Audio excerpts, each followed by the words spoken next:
Chapter 38. I went up to the light of truth as if into a chariot. And the truth took me, and led me, and carried me across pits and gullies, and from the rocks and the waves it preserved me.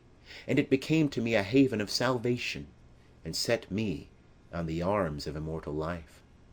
And it went with me, and made me rest, and suffered me not to wander, because it was the truth, and I ran no risk, because I walked with him.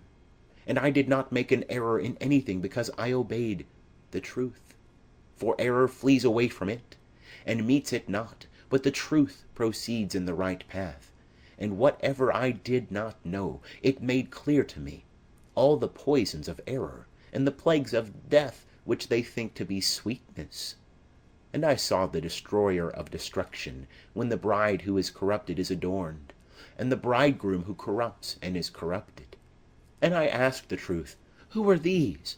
And he said to me, This is the deceiver and the error, and they are alike in the beloved and in his bride.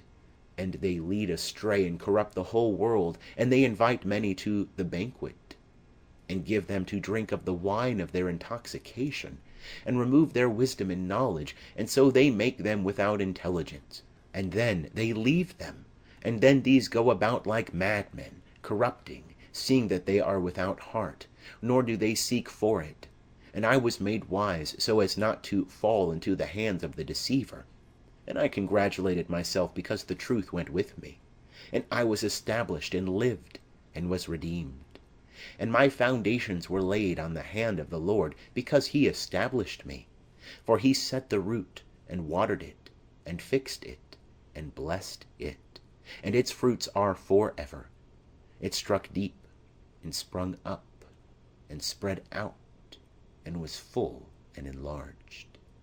And the Lord alone was glorified in his planting, and in his husbandry, by his care, and by the blessing of his lips, by the beautiful planting of his right hand, and by the discovery of his planting, and by the thought of his mind. Hallelujah. End of chapter 38.